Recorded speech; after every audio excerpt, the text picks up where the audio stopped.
Recording Oh, in progress. there she is. She's recording us. So all y'all watch your mouths. Watch your mouths.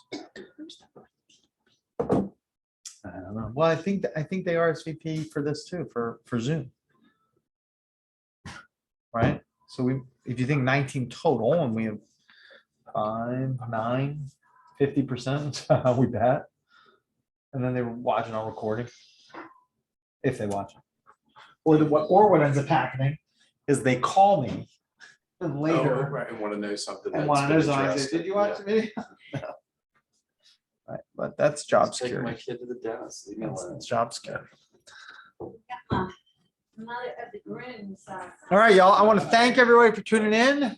Those that are here that are going to eat this lunch that Jeff is bringing for us. I think that the cotton team's probably going to come over and get some food too here in a little bit. Say hi to everyone at home that's watching this now, watching it on recording later. But this is an important topic that actually was a request from Jen Kespol, who is not signed on yet, but she will. And really, it's a kind of a state of play. Some basics, but a state of play of what's going on in the housing new construction industry. And I do have some inside information that I got last week, speaking to one of the CEOs of one of the home builders. So I'm going to share that as well. And we're going to talk, and I'm going to share a screen, and I want to thank everybody for being a part of it. And hey, Aaron, can you turn on my screen sharing ability, please?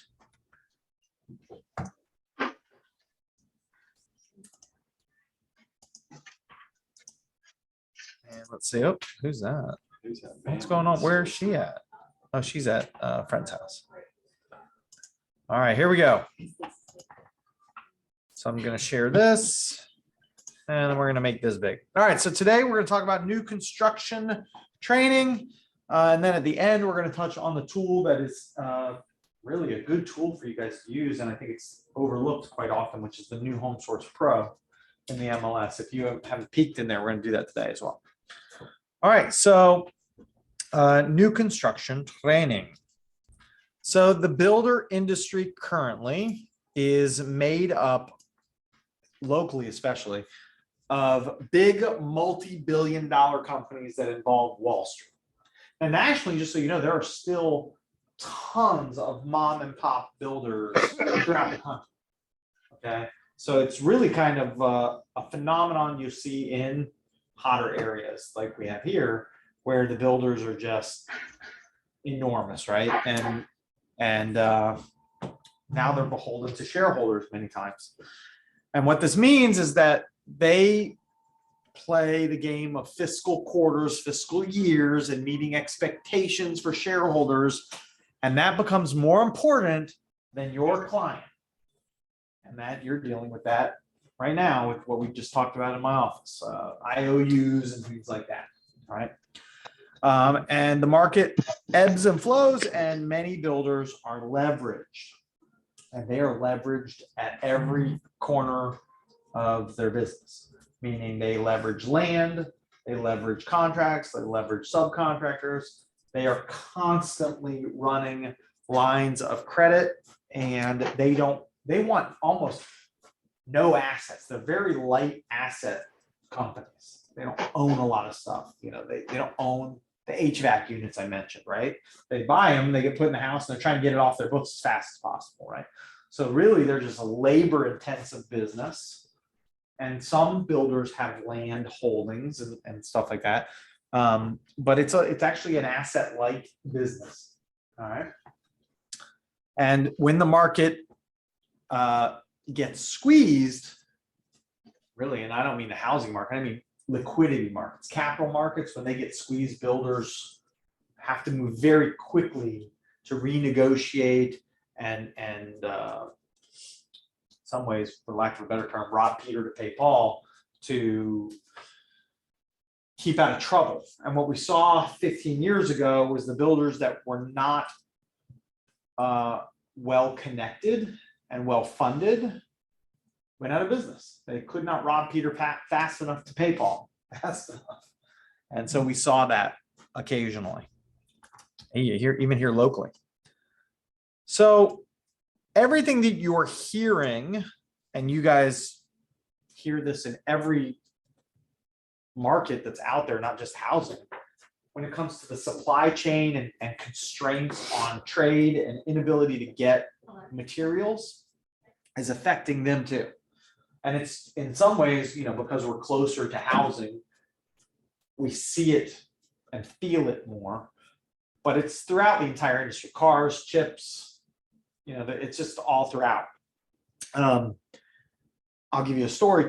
Keith looked up a statistic that just a year ago, I think it was a year ago, it cost about $1,000 to ship stuff overseas in a container. Okay, the big boats of containers. Pay $1,000, load up a container, ship it. A year later, it's $20,000. So what does that mean when you have forecasted contracts, right? So you sell a home and you built in your forecast of what you make. Oh, Miss Mute. Hey, Kirana, can you mute yourself, dear? I just muted you, I think. There you go. So when you forecast out that this is what our margin is, and then something upline like getting HVAC units from China, hey, that's okay. HVAC units from China, now a trailer of those or a unit of those is now that much more. It becomes complicated, and the builders necessarily don't want to do it. And we're seeing that too, where some builders are saying, we're not going to build your house right now, because they're thinking that this is transitory, and they think that it will be normalized. The problem is when one thing gets normalized, another thing cracks, right? So for a while it was lumber, then it was windows, so it's just constantly this cascading, rolling thing. And so what ends up happening, and this is where I'm going with this, is they don't want to give timeline expectations at all, because they know they get their heads chopped off. Okay. So they do not want that. As a matter of fact, and this is one of the stories I told, Bailey has a deal going on right now, and they told her home buyer that their home would be ready in September. September's come and gone. Now they're saying that it's going to be 45 days from when they get an HVAC unit for her home. I said, well, when will that be? He said, could be any day. We don't know.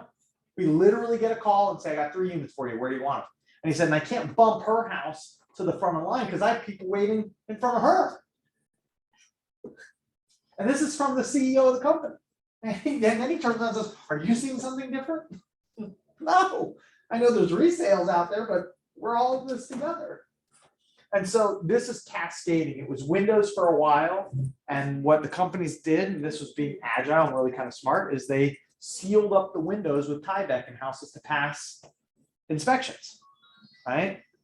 And that's what the county agreed to let them do, was they closed the windows back, the holes in the houses back up. They passed the frame inspection and the wrap inspection, and then move on. So they're having to do this stuff, and we are suffering from it, because when you have to talk to your buyer and say, what is the time frame? And you walk into a site agent and they say 13 months to build your house, they don't know. So you need to tell your buyer that is written on sand with a pencil. And that is not in the cards. So it's really about what I just talked about, supply chain challenges, okay, cascading and rolling disruptions, including labor shortages. That's another problem that we've had, and I talk about this often, and I talk about the capital structure of labor in this country is really under a vice. Me and Brett talked about it yesterday, actually. Every day. Yeah, it's really under a vice right now. And the problem is in this particular country, if you raise the price you're willing to pay for specific units of labor, and you have a margin that you need to meet, and then you have to raise the price, and then you can't sell your product, it becomes a big problem, right? So what ends up happening, and we've seen this before, is they come to your home buyer who's under contract, and they say, look, we've got a couple options for you. Right? You saw this happen, right? Happened to you, right? Happened to Stacy, I know. They come to you and they say, here's your options. Your buyer can pay $40,000 more for the house. They can cancel and we'll give them their binder back, or they can just wait. And we'll build their home someday. Now, Stacy had she can tell the story at the end, but Stacy had a client who really had to think about it and made what we thought was the best choice. But everybody's different. Some people have to be in a house by a specific time frame. What builder? All the builders are doing it. I've seen them all Yeah. basically do it. Dreamfinders has done it, Lennar has done it, Matthew's done it, and they've all done it. So, and it's written in the contract that they can, just so you know, and we're gonna talk about that in a little bit as well. But it's pretty bad. It's pretty rough out there, and so let me tell you about D.R. Horton, because you guys remember this happening. This was probably 8 months ago. Now you gotta remember, D.R. Horton has an incredible footprint in this country. They can pick up the phone. CEO of D.R. Horton can pick up the phone and call the CEO of Whirlpool GE tomorrow, and they can talk, right? So D.R. Horton literally went out, and Lennar, same thing, went out and just started buying up all the appliances. So if you recall the appliance shortage where we had homes under construction, and they literally were like, day of closing, you have no stove, you know, fridge. It's because they couldn't get them. There was literally a story about D.R. Horton driving down from Northeast Florida, driving a trailer down, or trailers down to Tampa, and clearing out the Lowe's and Home Depots down there of appliances to bring back up here. Because they just didn't have it. So they started doing that nationally. D.R. Horton just basically got in the appliance business, started buying up all the appliances. Still won't give you a refrigerator. All right. And they still don't And they get still it. didn't have enough. Right? They still don't have enough. It's crazy. So, what does this mean for us? Right? Well, you are obviously a relationship bridge between the unknowing public and a site agent who's there to sell them and make things sound great. Oftentimes lying to do so, because they're not walking through the door and the site agent's going, look, it's going to take maybe 2 years to build your house, maybe 3. I don't know. We may not be able to build your house, but give me $5,000 today, and I'm going to let you bid on a home. Okay. And maybe you win the house. They're not doing that, right? That's not their job. Their job is to sell them on all the positive things that they have to sell. And they don't tell them the truth about, they're not necessarily lying all the time, but they don't spotlight this, right? So look, how do you feel about all this stuff, right? I can't tell you how many times I've seen or read or heard or received phone calls that your client went to them without you. Right? That's happened a lot. And guess what? It's going to happen more. The percentage of that happening is going to go up if you don't change things. Okay. And what I mean is, as an industry, it's going to go up regardless. But for you in your business, you can change it. You can make it not go up. How do you do that? Sit down with your buyer and talk about the buyer engagement agreement. You don't talk about enforceability. I'll talk about enforceability. But talk about the buyer engagement agreement. You can sit right there. Big spot, big spot. Buyer engagement agreement, because it does apply to new construction, but it applies uniquely. So we're going to talk about that. Is it enforceable? It's hard to enforce a buyer engagement agreement monetarily. Basically, you have to either keep someone from buying a home or sue them after. We don't really want to do that. That's ugly, right? But it's possible that if you have a buyer engagement agreement with Frank, you're my client, and on a Saturday you drove over to a builder and you unfortunately signed a contract with them.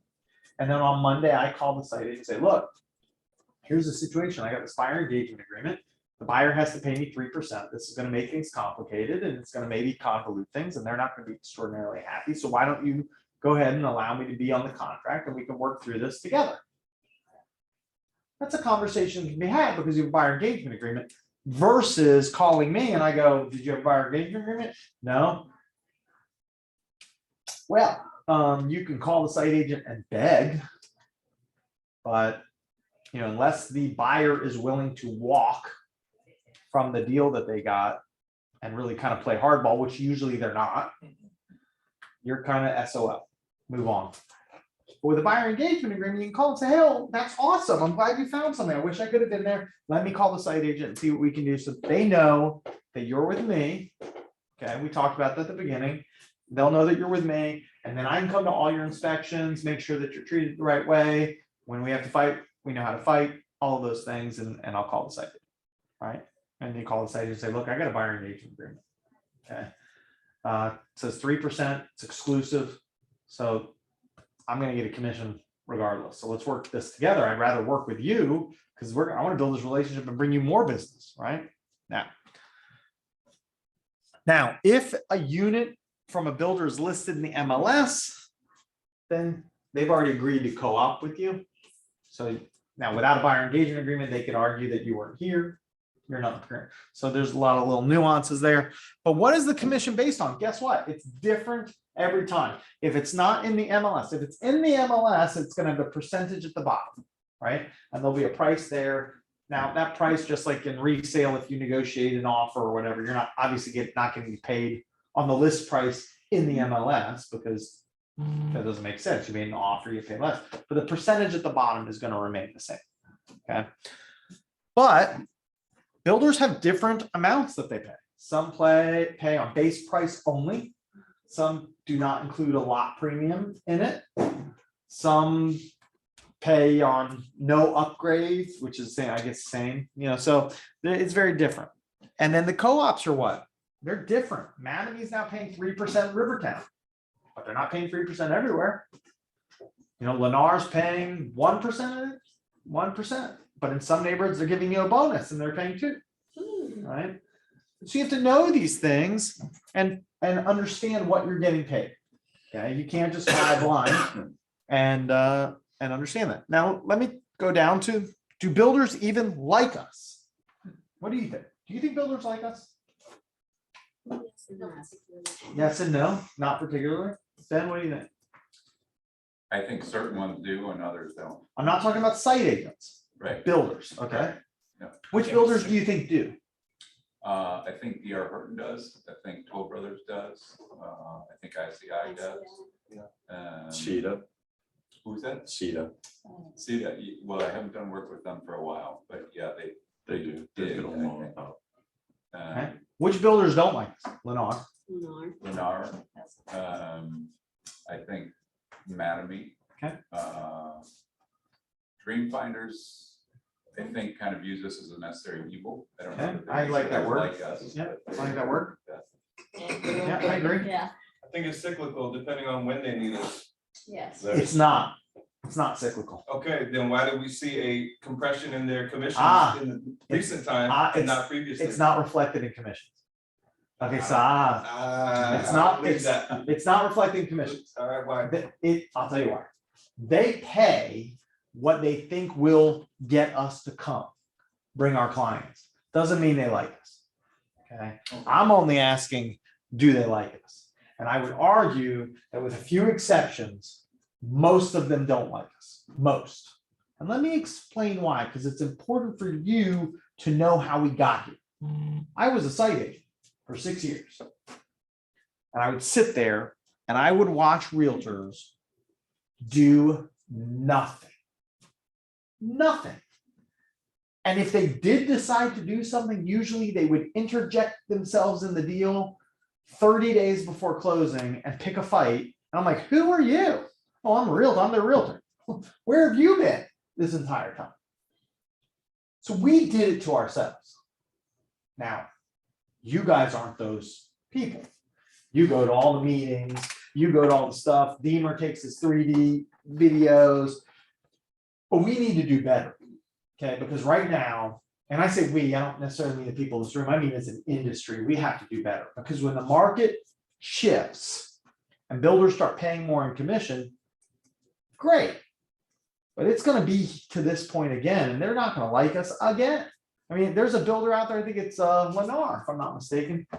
They're absolutely trying to get you out of the business.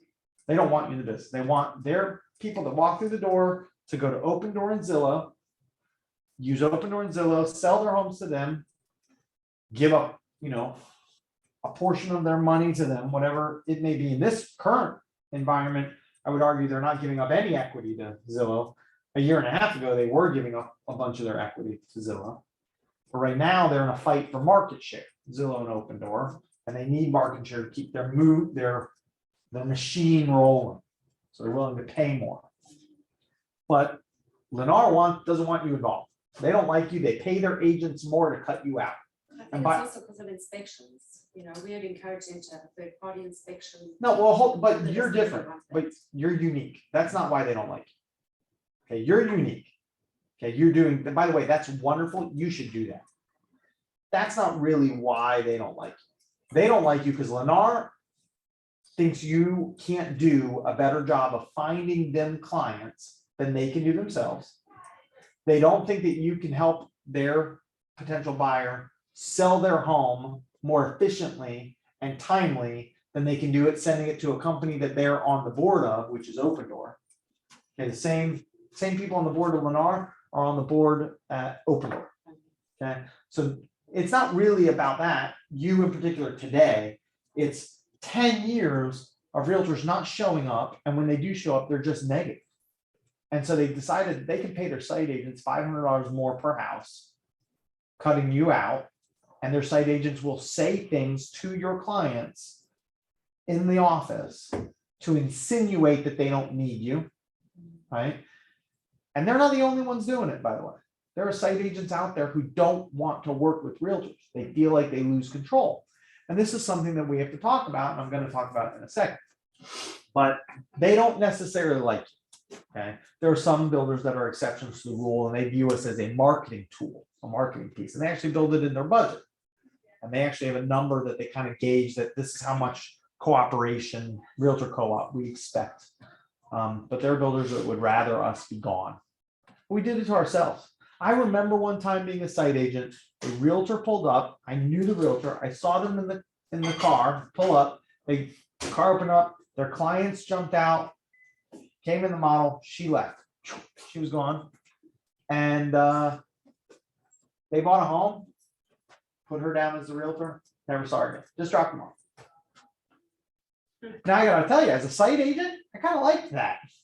Remember? Because you didn't have to. I didn't have to deal with it, right? But is she doing what's best for her client? As a transaction broker, you could argue maybe she's not supposed to get involved, right? But we don't do that, and it's hard to do that. Even when you're a heart first realtor and a transaction broker, you still know that, man, I got to come to your walkthroughs. We got to take pictures of the blue tape, which we're going to talk about. So yeah, they don't necessarily love us, but we did it to ourselves. Absolutely did it to ourselves. Jeff just showed up from 210 Home Warranty. I'm going to let you talk at the end. He's bringing food for us today. All right, let's talk about builder contracts. These are really the basics you have to explain to sellers. I'm sorry, to home buyers.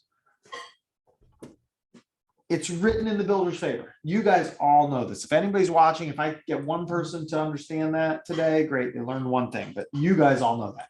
These contracts are absolutely written in favor of the builder, and you can tell your client, if you read this through, you're not going to want to buy the house. It's that bad. They are not editable. They're not going to let somebody go strike through a bunch of stuff, take it to their attorney, redline it. They don't need it. They don't care. We got another person will sell it to you. Get out of it. Okay. Pricing changes are carved out in it, and deposits become difficult to fight for, except for VA and FHA. And VA and FHA, you might have to threaten, and sometimes they have to call the VA, but they'll get their binder back. An in-depth review is short and in some ways warrantless. I mean, you can tell your client, yeah, read this 50-page document. Doesn't matter. If you want to buy the house, you either play the game or don't, because it won't matter what builder we go to. The contract is going to scare the crap out of you. And the size of the binder they want should scare you even more. But if you want the home, this is the gate. You got to walk through the gate. And there are very, Hey, Howard. yeah. Sorry, quick question. I'm actually dealing this conversation about getting binders back from a builder is a conversation I recently had with one of my buyers buying with DR. Can you expand a little bit on that about, it is a VA buyer, about what that process would be like for him in this? Because to my knowledge, I mean, like you said, the contract is super biased towards the builder, and he pretty much has nothing to fall back on unless there's a defect in the structural. No, that's not how they're going to get the binder back. They're only going to get the binder back if they don't get orders to come here or they don't financially qualify. Got it. Okay. For conventional loans, though, just because you don't qualify doesn't automatically get you your binder back. There's a lot of stuff in that contract that talks about, did you do this? Did you do that? Did you sabotage your ability to get a loan? Well, it took 14 months to get the house built. And in that time, yeah, I bought a car. Well, guess what? We don't think you acted in good faith. And and here's the other thing. The contract says if we're going to fight over the binder, we got to go to our binding arbitration. So you can't even fight and say, hold on a minute. I'm right, you're wrong. They don't care. Fight us. You want your 20 grand back? We're going to hire an arbiter. The money comes out of the binder and we'll figure it out that way. Right? So it gets really complicated, but with the VA and FHA, if they don't qualify, they'll give them the money back. Now, there was one case where a builder wanted to fight them and we just said, call the VA. And literally within a day of calling the VA, they got their binder back because the VA can pull their certificate, and they won't because they're huge multi-million-dollar companies, but just that they don't want to have that conversation. But there's very few protections, Tim, for VA though. If they don't get orders here, don't qualify, then there you go. All right. So what are the realtor role expectations? All right. So it's certainly different than in the resale environment. And I'll explain what I do, and everybody might be a little different. But as a realtor, I like to start off non-adversarial, right? There are times in the resale market where you see a listing and you're like, oh God, this is not going to go well. And you're trying to get these people home, but you're like, man, the paperwork is terrible. The disclosures are bad. Everything's bad. This is going to be really rough, right? You start off in that position. With new construction, I start off non-adversarial. I walk in. Typically, I like to go in before my client shows up, either the day before or an hour before or whatever, and talk to the site agent. Give them a up and say, hey, man, I'm really excited to work with you. I've heard good things about you. Total bullshit. All right. Can't wait to get this done. My client's coming. Here's what they're looking for. Super excited to make this happen. And in turn, sometimes when your client gets it, they'll say, oh, hey, Lauren, nice to meet you. Your agent, Frank, is amazing. Just want you to know that. Because you picked one of the best agents in the city. That was free. Thank you. You have to build credit with the site agent and get them on your side through the build process. Okay. And you just keep building up your credit line. Okay. Keep building it up, keep building up, keep building it up. Because that credit is going to become important later. Because there's going to come a time where the superintendent says, I ain't doing that. Nope, that wasn't on the paperwork. And you're like, well, we ordered it. Not on paperwork. I'm not doing it. And you got to call the site agent. And the site agent has to believe you and want to make you and your client happy and go to bat for you as much as they can. And that comes from the credit that you had before. Understand that it is not your job. Like it looks like the picture. Understand that it is not your job to keep them from buying the home. Okay, what do I mean by that? When something goes wrong and the site agent says, I called the construction, there's no way we can get that done now. I'm so sorry. And your buyer's like, I hate this builder, I want out and all this sort of stuff. It's not necessarily your job to go, great, let's cancel. Let's get out of this. Let's see what we can do. Right? A lot of times these 13, 14, 15, 16 months of frustration is just a longer process of getting into the house. They still want the house. They still love the house. They're just mad that they're not getting the black appliance that they thought they were getting. Right? So you got to kind of keep that in perspective, and you want to be temperate.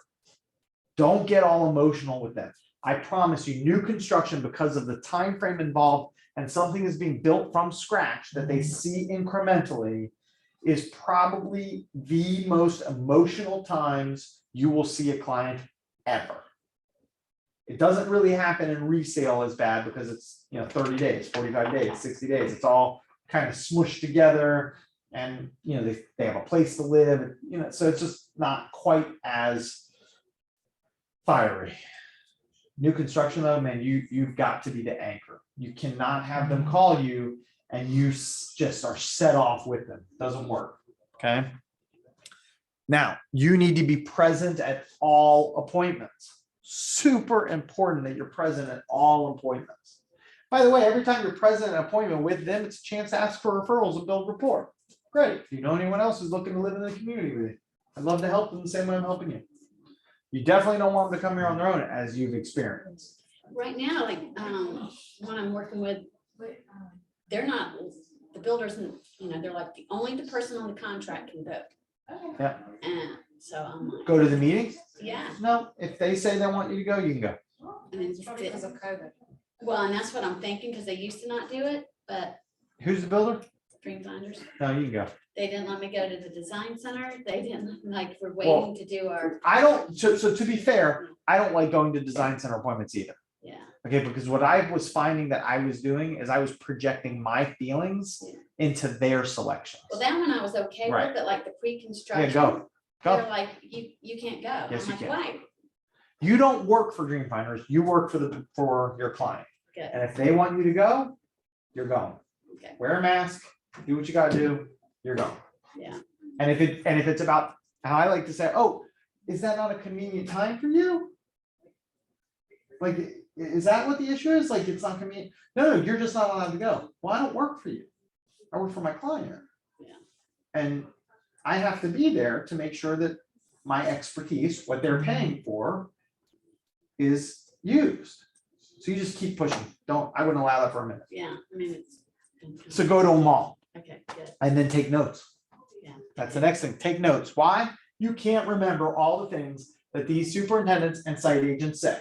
And they say a shit ton of stuff, half of which doesn't come true. By the way, they're not acting fraudulently. They think they can do it. They're not necessarily lying. They just say shit. They would like to. Yeah, they just say stuff, right? Yeah, exactly. It just doesn't happen, right? So take notes. Why? Because you are going to send an email to the site agent and your client recapping the things that were said at the meeting. Why do you do that? One, because it really shows that you're doing your job, right? You're always trying to show that you're of value. This is a way to show you're of value. But later on, when you have to start arguing that something was said or not said, or there was a pattern being built, you have to be able to show the pattern. Here's what I mean. If you're a week before closing and you say, this is the wrong grout color, they grouted this whole house in the wrong color, and you never told anyone that throughout the entire process and never brought it up as an issue, they're going to be really pissed. And they probably aren't going to fix it. They're going to talk about staining. They're going to talk about also all the stuff, but they're not going to want to carve out all that grout to redo it, right? So if you can show them, I have been talking about this for 4 months. I have sent you, here are the list of times it's been brought up that you guys didn't do anything about it. And now we're a week before closing and now you have a problem with it. You have to be able to show that track record. Take pictures and video, 3D, if you will, of the progress of the home. It's a value builder for your people. They really like it. If you're not sure how to take 3D images and share them with your buyer via Facebook, which has the technology for them to be able to stand on their phone and do this inside a house and see it, get with me, get with Mark, get with Stacy. She knows how to do it now. It's not hard to do. And your people love it because they can literally, if you set the camera up in the middle of the room right here and they go stand right here with their phone, they can see what's behind the walls. Very cool added value thing that you can do. Super easy with the cameras here. You check them out. The other reason you're taking pictures is because you have to be able to show what was going wrong. That's really, really important. And you have to protect the blue tape walk. It's similar to what we just talked about. Many site agents are going to tell you in different ways, different forms, different fashions, that they don't do the blue tape walk. And they won't, sometimes I have them show up with no blue tape. And you just stand there and listen to them talk, listen to them talk, listen to them talk. And at some point it goes, you ready to get started? And you go, well, what do we use? We typically use blue tape or green tape for drywall, blue tape for paint. And he's like, oh, no, I don't do that. I just write everything down. Really? You're gonna write down every spot in this entire house? Well, that's not what we're here for. I've already done my walkthrough. I've already had the painters here to correct this stuff. Yeah, but I can see 6 things on that wall right there. What are you gonna do? How are you gonna mark them up? And every time I've gotten to this moment, the builder goes, fine, I have blue tape in my car. Seriously, that happens all the time. But you carry blue tape yourself. I don't. No. And that's not a bad idea, Okay. but you can't bring it in with you. Well, no, unless you need to get to that point. It's not a bad idea to have a Yeah. full of blue tape. Yeah. So why can't you bring it in with you? Well, Because it's because here's- you don't want to, that's You're confrontation. offending. Yeah, them. that's confrontation. Oh, you You're mean, offending them right out of the I'm gate. like, I usually have it in my Give it- purse. right, It's not like I'm like, here's. But if Give you them an show up option. with blue tape and put it on the countertop, Oh, that, yeah, no. then you're already coming off like I this is gonna be a fight, right? Agreed. So you just gotta make sure that you're doing a good job.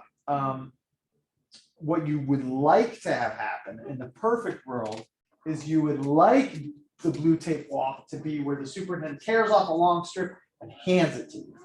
That's the best. The worst kind is when they stand there and hold it like this and they wait for you to point at something. And you get about 4 rooms deep and they go, wow, this is really getting tough. This is not what I expected. You're like, okay, well, glad we're here, right? So protect the blue tape walk. Don't let them get rid of it. Don't let them say that they don't do one. It's horse crap. They do. Okay. Understand what the IOU is and always have them write things down in writing on a form. Always. If it ain't on there, it ain't getting done. And make sure they put everything on there. I can't tell you how many times we have been the day before closing, day after closing, around the time of closing. And they say, oh, well, we didn't do that because it wasn't on my sheet. Well, I didn't know we needed to write down, check for mold in the duct. Well, we said it, you just didn't write it down. Check it. Check his work. Make And then sure take a that, picture of it. make sure everything's getting ready. And that was what I gotta say. Take pictures of the blue tape. Why? Because inevitably what ends up happening, and I'm telling you, in this market, it happens, I would say this happens more than not now. The painters walk through and they just take the tape off. They don't even do the work. They just take it off. And I had an argument, a fight. Yeah, I would say that. We weren't yelling, but we had a pretty nasty discussion, me and Jackie over at Riverside. And she may be a great person, but I do not like her as a sales manager. Okay, and that's not to judge her personally. She might be a great person, great mom, all those things. I don't like her as a sales manager. Every builder she's ever worked for, she just totally gaslights and says things that aren't true and tries to move goalposts on you all the time. And recently we had one where we said, why did we do the blue tape if they weren't actually going to do the work that the blue tape was denoting to be done? Oh, well, and this is always moving goalposts. So take a picture of it. Because you can't possibly remember all the blue tape and green tape in a house. It's not possible. Take pictures, every room. Now, the easiest way to do that, just so you know, is a 3D camera. Because you just put it in the middle of the room, shoot it one time, everything's captured.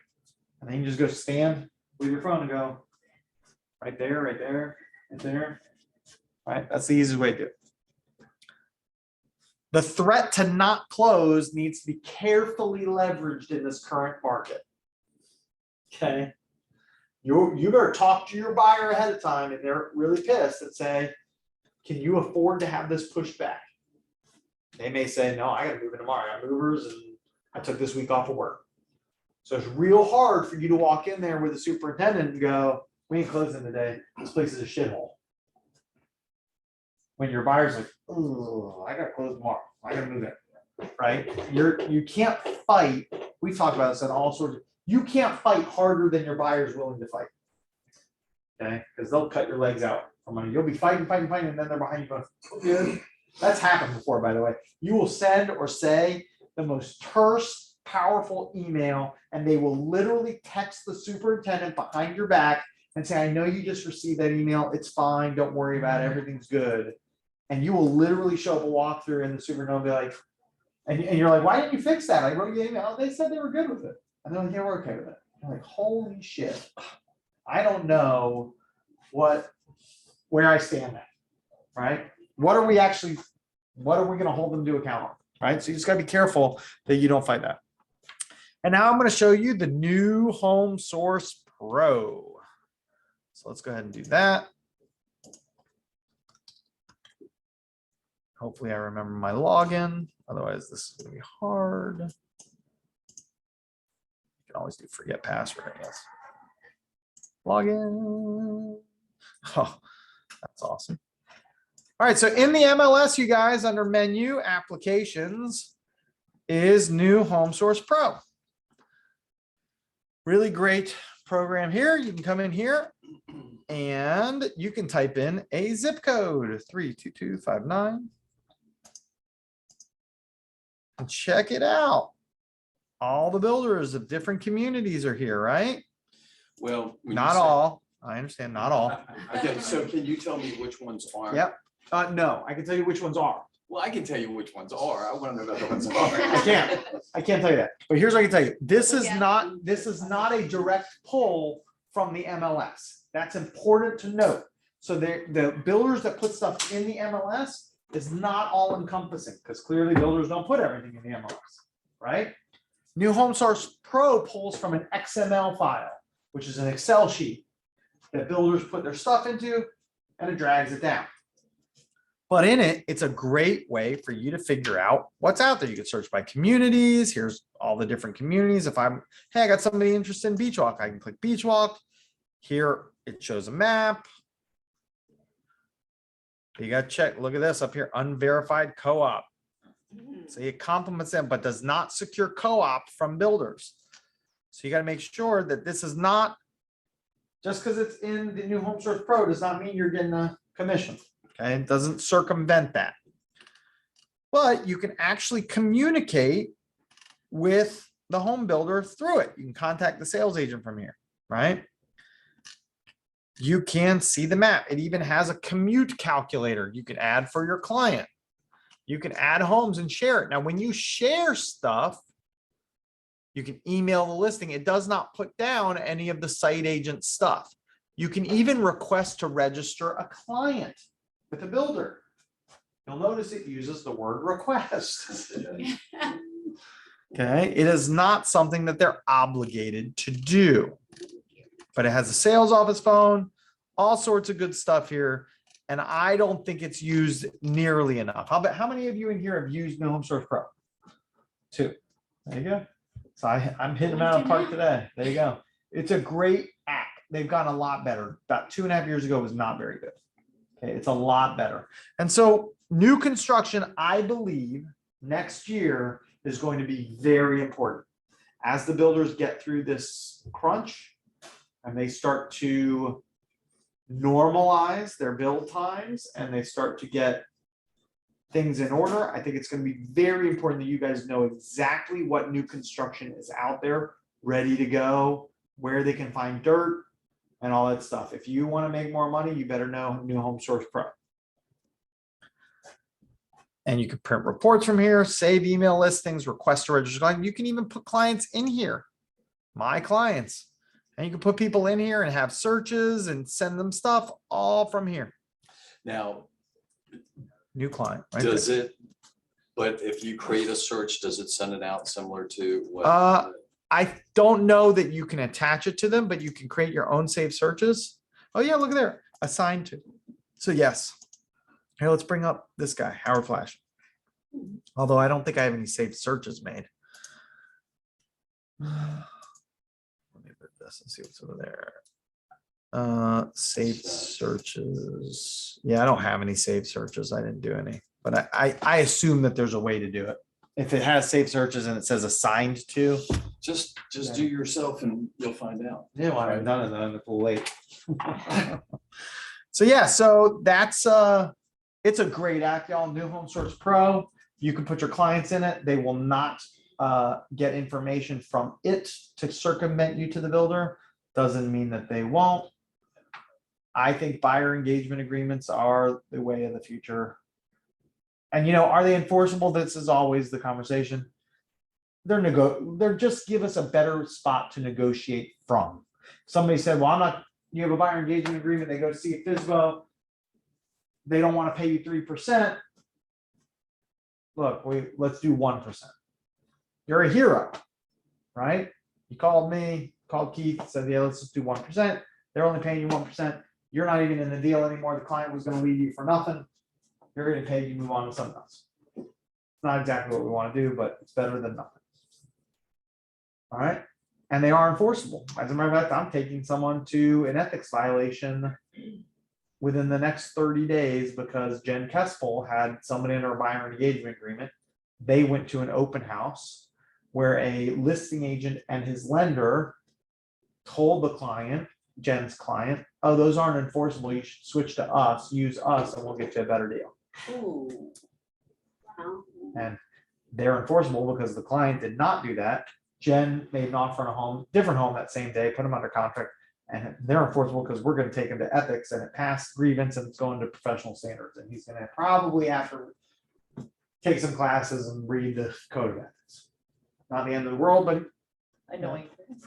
Yes. Are there any questions or comments at all? Stacy, are you still on here? Stacy Francis?